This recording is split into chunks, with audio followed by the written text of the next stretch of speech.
Violeta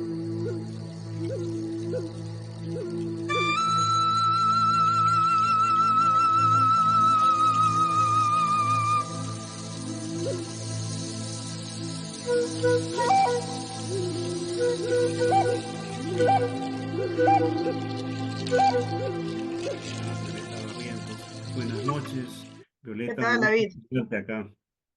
Un gusto Gracias por la tenerte. invitación.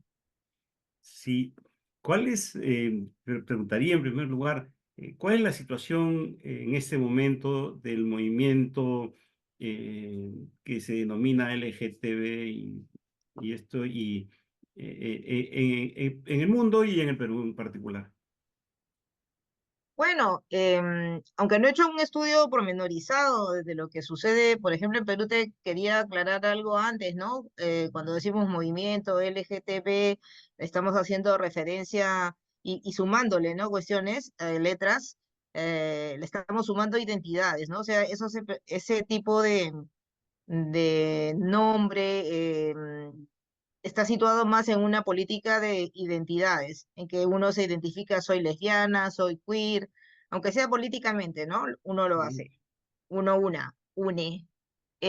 Otra cosa es hablar del movimiento queer, por ejemplo, que no tiene todavía un desarrollo en Perú, que no quiere decir tampoco movimiento trans, que significa simplemente el no apelar a identidades. Lo que voy a tratar es más bien de pasar, superar las identidades, eh, dado que las diversidades son múltiples, mi sexualidad, bueno, no puedo ponerla en un cajón para toda la vida, no me puedo llamar ni heterosexual ni lesbiana todo el tiempo, o sea, como haciendo una crítica de la taxonomía que se ha usado, ¿no? ujú, Entonces es otro tipo de enfoque y ujú, está más desarrollado también en España, ¿no? Entonces, queer es no identitario, no me identifico tampoco con ser hombre o mujer, por eso es que me puedo decir de repente no binaria, ujú, porque no creo en esas clasificaciones de ser hombre o mujer.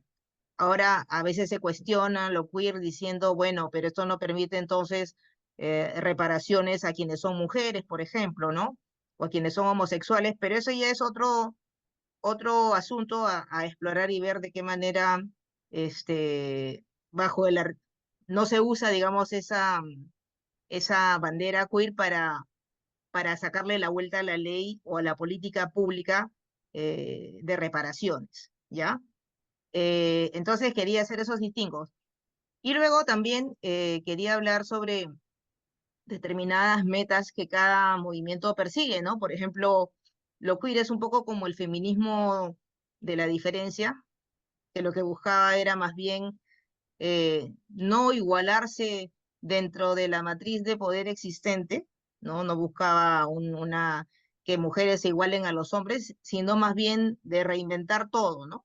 De elaborar otro tipo de mundo desde otro anclaje simbólico, lo que es distinto a la política de igualitarismo, que es la que, por ejemplo, persigue el matrimonio, por eso se llama igualitario, ¿no? Entonces, lo queer, por ejemplo, no se interesa en el matrimonio, lo igualitario sí. Entonces, dicen, por ejemplo, bueno, todo el mundo tiene derecho a tener una familia y a casarse. Lo queer puede decir, bueno, no nos interesa necesariamente el matrimonio, no tenemos que seguir esas instituciones familiares, podemos inventar otras, ¿no?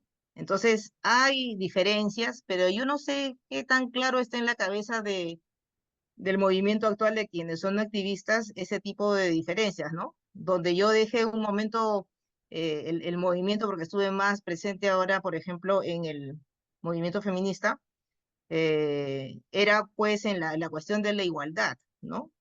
Y hay cambios que suceden también dentro del movimiento LGTB a partir de la llamada normalización del matrimonio igualitario, ¿no? Que se produce pues cuando Estados Unidos da a su aprobación a nivel nacional del matrimonio igualitario.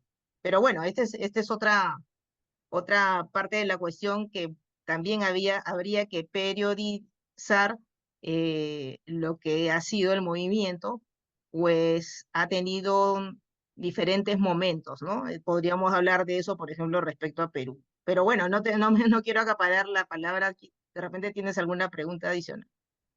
No, no, está interesante lo que vas diciendo. Todo esto, ¿cómo lo ves en el Perú?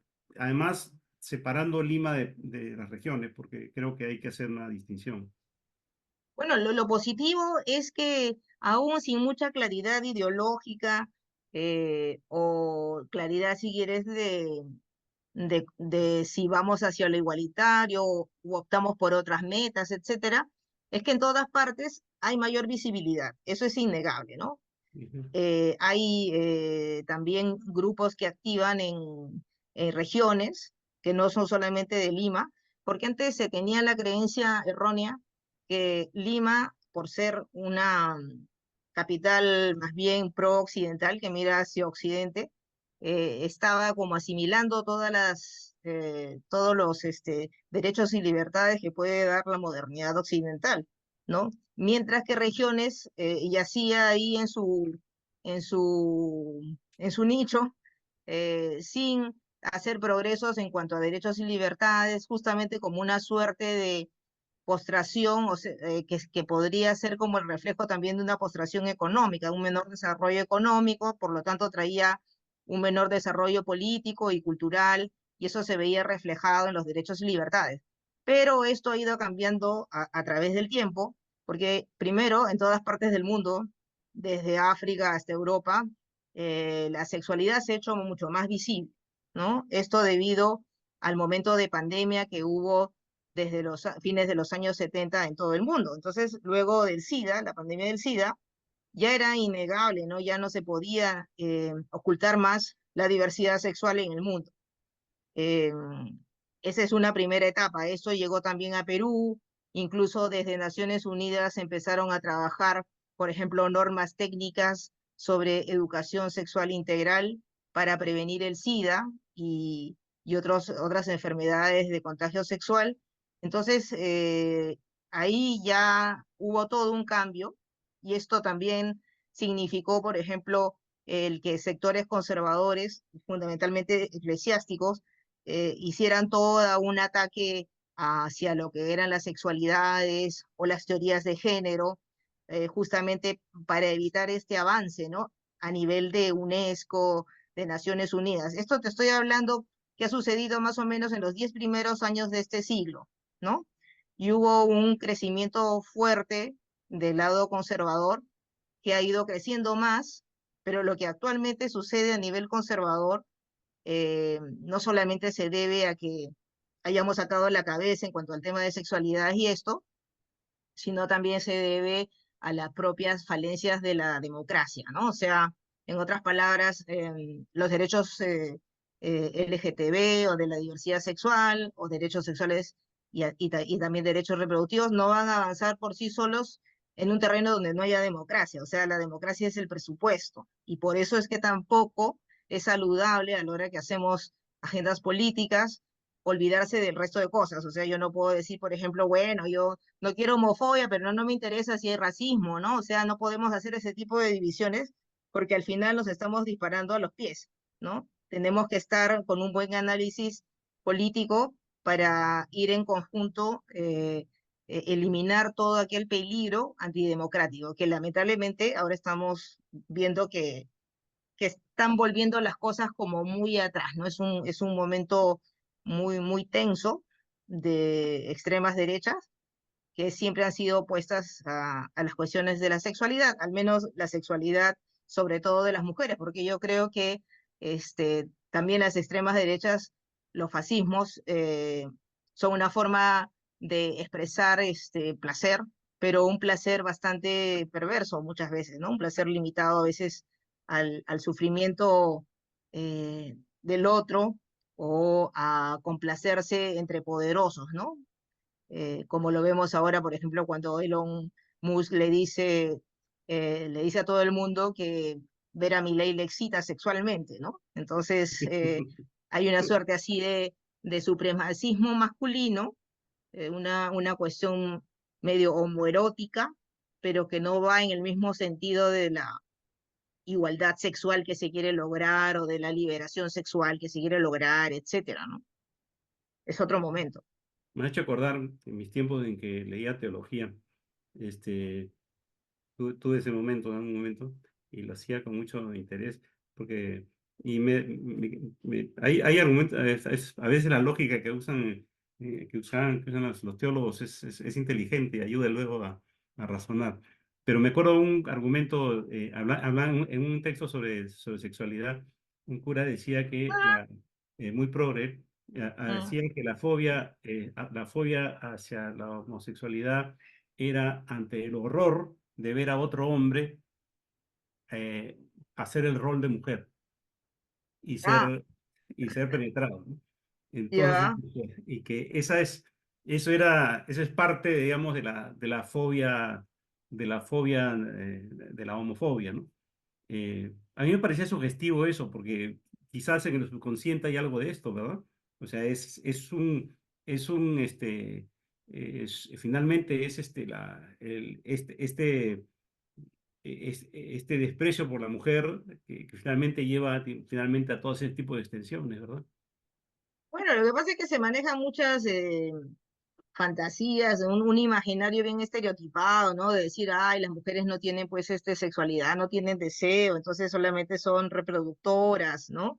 Más divertido se la pasa entre hombres, los hombres nos atrevemos a más, que probablemente sea también el resultado pues de una educación y de siglos en que la mujer ha estado siempre desplazada a un rol donde ella es la pasiva y todo le tiene que ocurrir, ¿no? Lo que es completamente pues falso, ¿no? Entonces, si vamos, por ejemplo, es muy sugerente y también hasta divertido, te diré, el hacer ese trabajo de campo en cuanto a las prácticas sexuales, porque entonces uno encuentra una tremenda variedad de prácticas inimaginables, ¿no? En una pareja heterosexual, de la misma forma en relaciones homosexuales, eh, también hay relaciones de grupo heterosexuales, ¿no? Entonces, la gama de cosas que uno encuentra es tremenda, ¿no?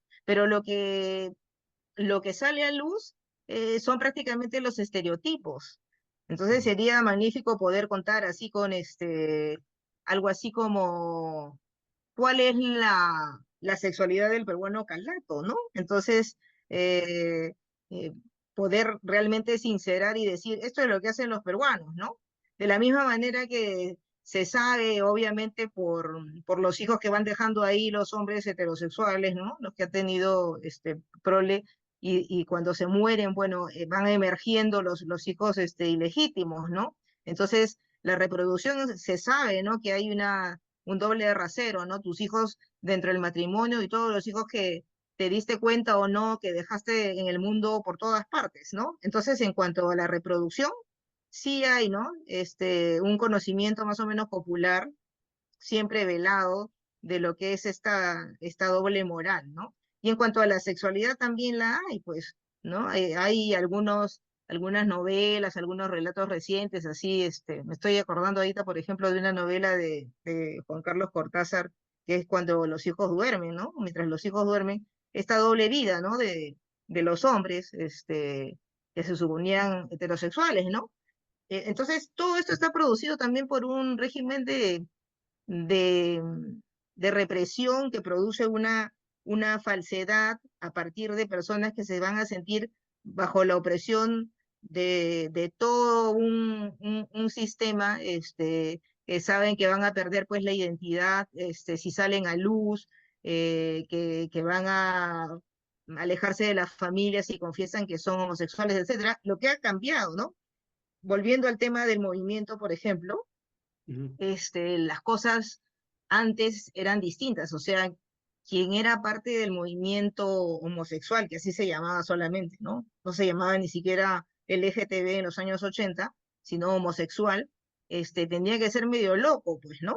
Porque significaba arriesgarte que probablemente tu identidad fuera pública en un momento en que te ibas a destruir, ¿no? Entonces éramos muy poquitos, estábamos ahí las que estábamos en el movimiento feminista, por ejemplo, había bastantes hombres, pero bueno, se movían un poco en la clandestinidad, etcétera, pero alguna vez se hizo, por ejemplo, una marcha, me acuerdo, creo que fue en el 2001, que fue la primera marcha pública, aparte del plantón que se hizo en los años 90 en Miraflores, ¿no? Que ya ustedes conocen. Pero en el 2001 me parece que era justamente a la caída ya del régimen de Fujimori, pensando pues en que se podía incorporar la diversidad sexual en el marco democrático, porque se estaba tratando de hacer una reforma constitucional con Toledo, si ustedes se acuerdan, y al final no ocurrió nada, ¿no?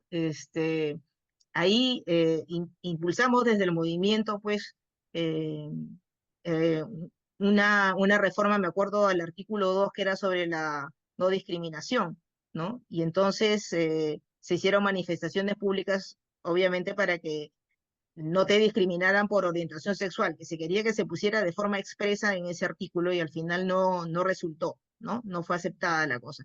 Pero hasta en esa marcha del 2001, con esa finalidad, había mucho temor y muy poca gente, ¿no? O sea, con las justas, no sé, pues llegaríamos a 100 personas o 200, ¿no?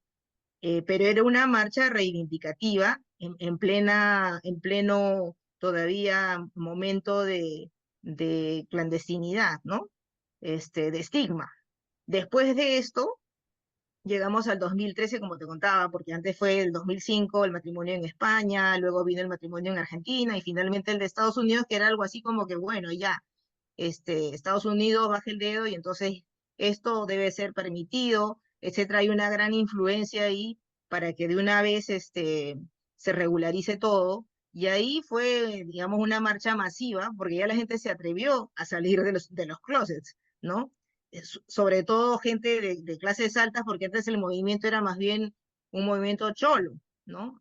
Porque también la gente que tenía menos recursos era un poco la que no tenía tanto que perder a la hora que activaba, ¿no? Cosa que no sucedía, no era fácil encontrar a alguien de clase alta que quisiera, digamos, tomar esos riesgos, ¿no? Sin embargo, ya hay una transferencia incluso hasta de clase social a partir de ya la época de normalización en que los liderazgos, los representantes quienes hablan, ya son, digamos, de otros estratos sociales mucho más ricos de lo que había antes, ¿no? Y también la orientación política cambia porque de alguna manera antes de la normalización del 2013 había como una suerte de sueño de utopía sexual, ¿no? Como que a toda la revolución social le añades también la sexual. Y esa fue la gran lucha con los partidos de izquierda, por ejemplo, ¿no? Porque la izquierda tampoco veía que era conveniente o no tenía, digamos, creía que la homosexualidad era un tema de la burguesía, porque solamente la gente burguesa era la que se veía en las películas, en las novelas y etcétera, que, bueno, no le pasaba nada si estaba con su amante al costado, porque todo le estaba permitido por su poder económico, pero no significaba que, digamos, fuera un vicio burgués, ¿no? Entonces, ya hay esa pérdida de utopía sexual cuando se reclama, digamos, la igualdad ante el matrimonio, que es algo así como decir, bueno, acéptenos dentro de la ciudadela eh, sexualmente permitida, ¿no? Cosa que hubiera sido impensable años atrás, ya que un poco que habían ataques hacia la familia, hacia la cuestión de decir, no se me puede a mí solamente limitar la sexualidad dentro del matrimonio y que se supone debo llegar virgen al matrimonio y toda esa narrativa que hay en cuanto al matrimonio, ¿no? Entonces, ya el momento cambia y por eso es que te digo, al menos lo que se ha presentado como hasta ahora movimiento igualitario va hacia eso, mientras que eh, hay otras, hay otras corrientes, ¿no? Entre ellas la más conocida, la queer, que por eso no postula el matrimonio como una meta, porque todavía sigue soñando, ¿no? Con esa utopía de la borradura de los géneros, la borradura de las orientaciones sexuales, etcétera, ¿no? Entonces, hay una cosa distinta. Lo mismo te podría decir que, bueno, a nivel de representaciones, pues ahora es mucho más fácil encontrarse, por ejemplo, una novela LGTB, incluso hay hasta librerías solamente LGTB o películas LGTB, o sea, se ha construido mucho eso, pero ya no podemos decir que por el hecho de ser LGTB es transgresor, porque ya es una cuestión que, bueno, simplemente es una variedad más de lo que es la sexualidad, ¿no? Lo transgresor, si se quiere ser transgresor, ahora se tendrá que pensar en otras cosas mucho más complejas, ¿no? Para ver qué es lo todavía transgresor. Y en ese sentido, yo no sé si el movimiento peruano o los grupos que hay dentro del movimiento peruano han hecho todo este tipo de reflexiones políticas, sociales, culturales, impactos, etcétera, ¿no? No sé si se ha producido, ¿no? Estaba también viendo esta mañana, por ejemplo, un pequeño reportaje que se hacía en cable a drag queens mexicanas, ¿no? Que decían, bueno, toda la indumentaria que tengo cuesta, ¿no? O sea, hacerme el peinado, el vestido, los zapatos, etcétera. Sí, porque es realmente un placer el poderse transformar y es sumamente costoso, ¿no? Es una escultura de uno mismo. Pero ¿qué ocurre? En otro momento de la entrevista decían, bueno, todo el mundo nos quiere ver y eso es lo que va a pasar seguramente mañana. Hay mucha gente que incluso lleva hasta sus hijos a ver las producciones de los cuerpos, ¿no? En la parada del orgullo. Pero decía la misma Drag, ¿no? Pero no se me han abierto las puertas de un acceso laboral, ¿no? No se me han abierto las puertas de otro tipo de cuestiones como la educación, etcétera. Entonces, es muy similar a, por ejemplo, lo que ocurre con el pueblo afro, ¿no? Entonces decimos, ah, ya, qué bien, el pueblo afro hizo sus aportes culturales, por ejemplo, en el deporte, en la gastronomía, en la danza, y lo único que hacemos es dejarles esos campos para que, digamos, se puedan expresar. O sea que la drag queen se supone que solamente producida tiene licencia para mostrarse. Y en otros campos no hay acceso, ¿no? Para que, no- para Cuando, que nos, de qué, divi- para que de no- qué vive, etcétera, ¿no? Entonces, para que nos diviertan. claro, entonces, ¿hasta dónde es que esta visibilidad, el mostrarse, nos da derechos, ¿no?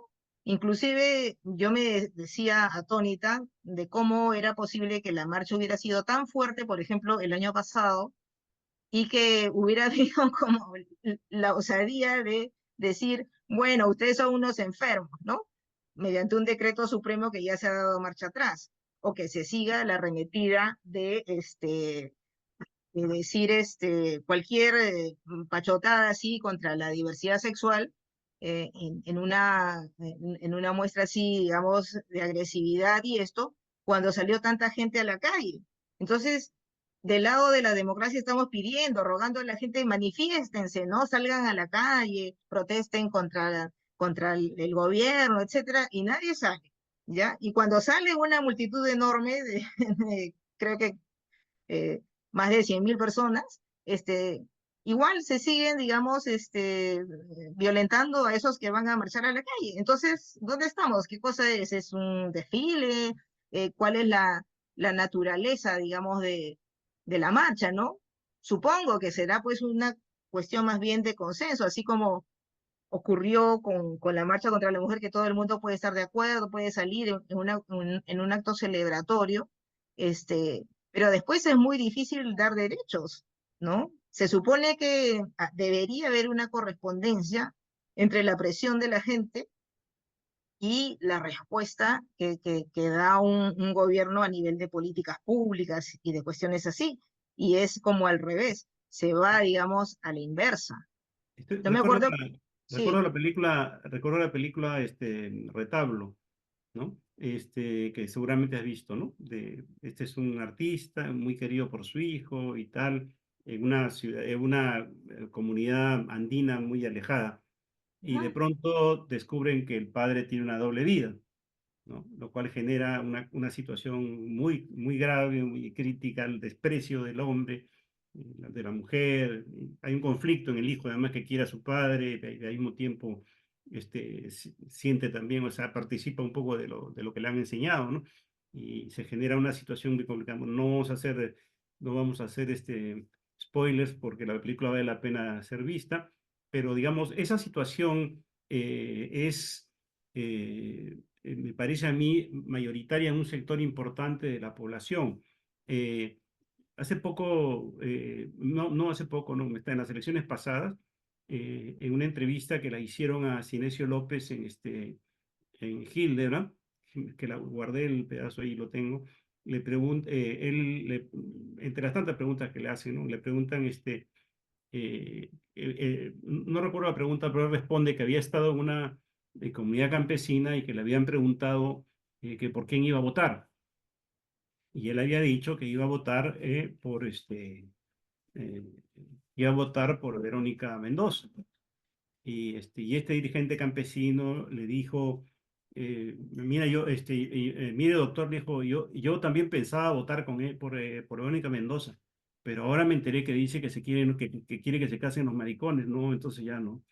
¿No? Entonces, yo creo que hay y acá esto va a mi pregunta, ¿no? O sea, ese movimiento de 100.000 personas en las calles, ¿qué tan representativo es del Perú real?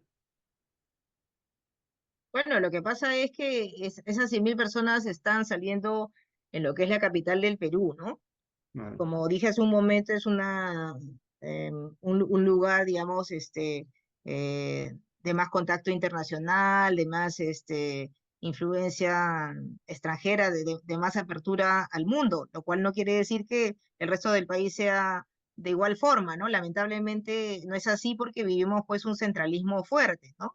Tampoco es la mala influencia del extranjero ni nada, sino que lo que debemos ventilar, y esto para todo tipo de violencias, racistas, sexistas, etcétera, es evitar prácticamente la concentración de grupos que no se ventilan, que no tienen una recepción, por ejemplo, de otro tipo de personas que son distintas, ¿no? A lo que me refiero es que, por ejemplo, ¿qué tanto a veces estamos escandalizados, por ejemplo, con lo que ha ocurrido con la violación de las niñas a Guajún, ¿no? Han tenido que ir desde Lima casi en un día entero de viaje hasta ahí, ¿no? O sea, estas zonas de Perú que están incomunicadas no salen, están encapsuladas, aisladas, ¿no? Entonces, por eso hablo de esa ventilación necesaria para evitar las violencias que allí ocurren. Yo me estaba acordando y las violencias recalco de todo tipo, para, para redundar en el tema que me parece importante que te dije hace un momento también, que si queremos respeto en los derechos que nos competen, tenemos que construir una democracia que es el piso básico para todo el mundo, ¿no? Entonces, me acuerdo mucho que una vez haciendo una visita a una comunidad de la selva que estaba como a 8 horas en lancha desde Iquitos, me acuerdo mucho que la gente vino y me dijo, doctora, ¿qué hacemos con 4 chicos que hay acá? Porque mándenos un psicólogo, me dijo. Mándenos un psicólogo porque hace como un mes que han venido unas travestis que son peluqueras en Iquitos, y desde ahí ellos también quieren ser travestis, ¿no? Entonces, ¿qué les ha pasado? ¿No? Hay que corregirlos, ¿no? Entonces, eso es lo que sucede con que no están recibiendo nunca comunicación de otro lado, ¿no? Y no se enteran de todo ese ensamblaje que hay en el mundo. Eh, Otro ejemplo, ¿no? Para hacerme un poquito más clara. Mi mamá, por ejemplo, era del Cusco, ¿no? Y a los 8 años me contó ella que recién fue la primera vez en su vida que vio una persona negra en el Cusco, ¿no? Y entonces cuando la vio en la calle se espantó y pensó que tenía una enfermedad en la piel, ¿no? Entonces, ese tipo de cuestiones, la España de Franco, por ejemplo, nunca dejó que entraran migrantes, que fuera, digamos, eh, como visitada por otras razas, por otras culturas, nunca se abrió al mundo hasta que Franco muere recién en 1976, ¿no? Y de ahí, como 5 años después, empieza a llegar olas de migración. Primero me acuerdo de gente de República Dominicana, ¿no? Y esa gente de República Dominicana fue terriblemente masacrada, o sea, la pateaban, la, digamos, la golpeaban sin razón a veces a las afueras de la ciudad y todo, por ataques racistas, ¿no? Porque durante tanto tiempo de dictadura había estado España encapsulada, digamos, en su mundillo hispánico blanco, que después, cuando empezó a suceder esto, este, les ocurrió pues todo este shock, ¿no? Entonces, esto un poco para decir cómo metemos diversidad en el Perú profundo. ¿Qué quiere decir entonces? Nos está diciendo, si esas conductas hay en el Perú de adentro, es que cuánto, por ejemplo, de fluidez económica ha habido, cuánto de intercambio cultural, etcétera, ha tenido esa población. Es preocupante, ¿no? Desde ahí. No voy a pedir tanto que me acepten a mí porque por mi linda cara. Me tengo que preocupar qué ha pasado con ellos que no han podido todavía aceptar. Hay algo que mejorar en esa situación, ¿no? Hay que verlo, creo que desde ese ángulo más bien, ¿no? Aunque estoy preguntando, me permite una opinión aquí, y es eh, la vida de estas personas, probablemente su relación con la sexualidad no era igual hasta que llegaron, como me dijo una vez un dirigente de Oahu, hablando en general, hasta que llegaron los curas y las escuelas, ¿no? Su Ah, relación, entonces hay como una especie de, ha habido probablemente una especie de retroceso con relación a lo que ellos a otro tipo de naturalidad, ¿verdad? Eh, bueno, eh, también hay que ver esto, fíjate que sería muy útil y de repente van a haber algunas actividades, voy anunciando un poquito algo que va a ocurrir en los meses que vienen, algunas actividades culturales relativas a, por ejemplo, mostrar esa sexualidad regional y a través del tiempo, ¿no? Entonces, han habido, diversidad sexual, ha habido diferentes identidades de género en tiempos pre-incas, en diferentes culturas, ¿no? Prueba de ello son nuestros huacos eróticos, por ejemplo, ¿no? En claro. tiempo de los incas también hubo otro tipo de aceptación de la sexualidad, ¿no? Eh, y de las identidades de género. Después de la conquista, ya sabemos, ya entramos en el molde occidental judeocristiano, ¿no? Que solamente la heterosexualidad, ya conocemos el resto de la película, ¿no? Y Ujú. luego, bueno, en tiempos de la República se siguió con lo mismo porque lamentablemente, y esto lo ha dicho también el mismo Mariátegui, ¿no? O sea, y hasta el día de, hasta cuando hemos cumplido los 200 años, como que siguen determinadas estructuras coloniales de pensamiento, ¿no? Y si uno revisa, por ejemplo, determinados índices de, qué sé yo, de lectura en el país, hemos tenido un analfabetismo del 42% en el país hasta más o menos 1962, o sea, estamos hablando de la mitad de la población, ¿no? No ha habido voto de analfabeto hasta 1980, entonces, ¿cuánta gente se quedó excluida del voto y de la participación política sobre todo, ¿no? Y cuánto tenemos de cultura política posterior, ¿no? Yo me acuerdo que uno cuando era chica no sabía ni de lo que se trataba la derecha ni la izquierda, ni lo que era el fascismo. Solamente sabíamos que el comunismo era muy mal, porque uno no creía en Dios, ¿no? Entonces tenemos que realmente movilizarnos en muchos sentidos y conocer mejor también las sexualidades de cada lugar, ¿no? Porque la sexualidad varía mucho de cultura en cultura, y eso es algo que hay que entender, no es solamente una cuestión biológica, ¿no?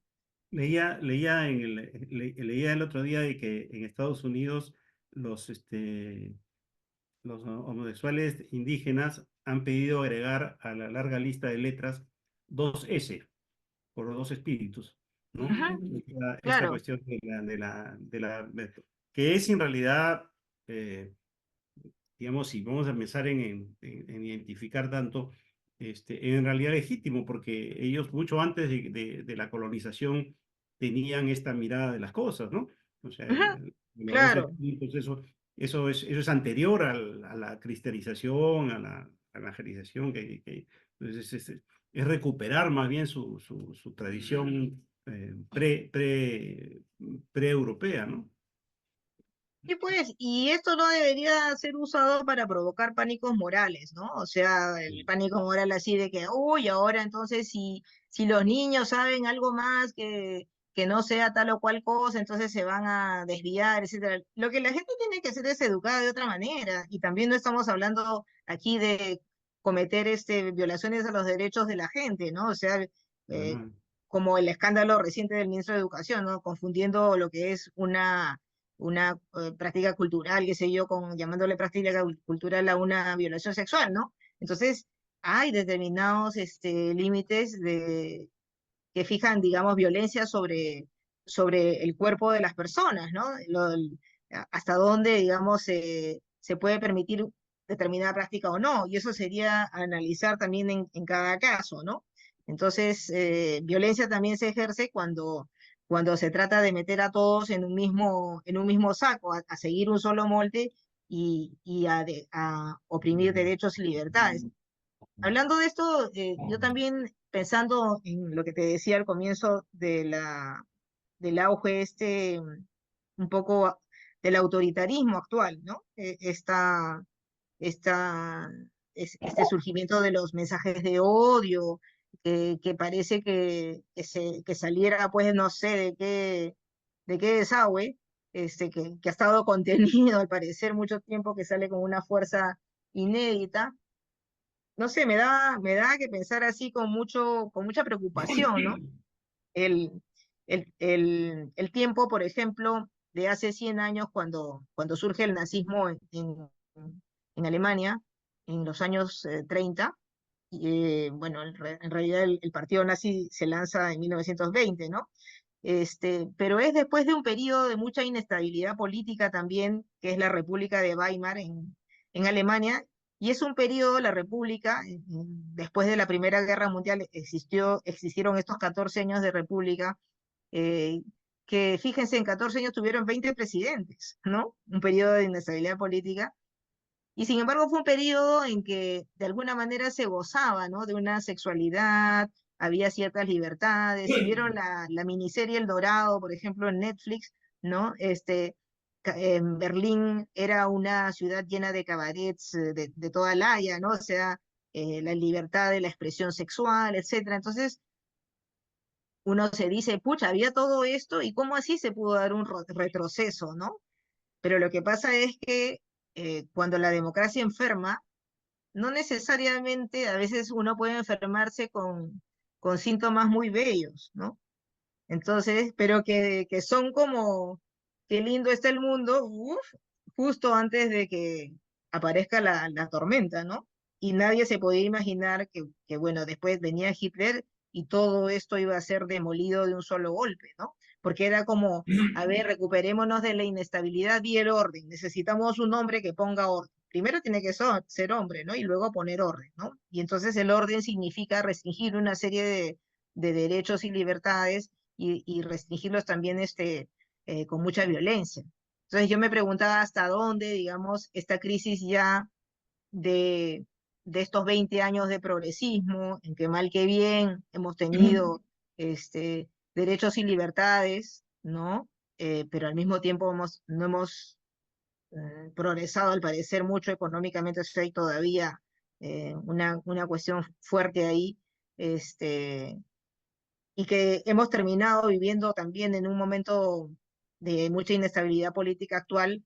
¿En qué momento esto va a darse la vuelta a la página y tenemos un orden de ese tipo, ¿no? Totalitario, autoritario, de negación de libertades, ¿no? En Eso es lo nombre, preocupante ahora. en nombre de la libertad, además, ¿no? El otro Sí, día. eso es lo curioso, que es otra palabra mentirosa, ¿no? Claro, es la libertad de insultar, como dicen, ¿no? Es la que la Exacto, claro, la libertad del más fuerte, ¿no? No se habla claro, del resto. Ya exacto. ahí quedamos borradas mujeres y todos los débiles, ¿no? Así es. Mil gracias, Violeta, por esta entrevista.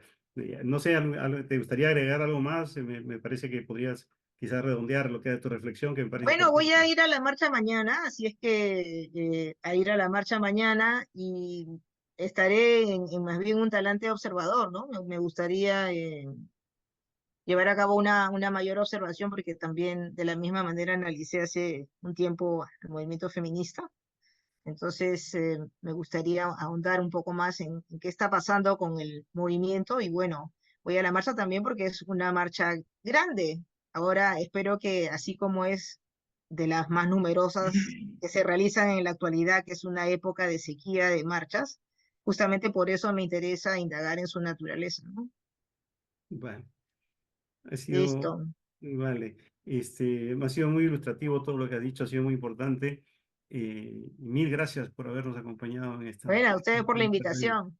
No, a ti por haber aceptado. Mil gracias. Y con ustedes, amigos, quedamos hasta la próxima semana, a la misma hora, y para tocar otro tema tan importante y tan trascendente como este. Hasta luego.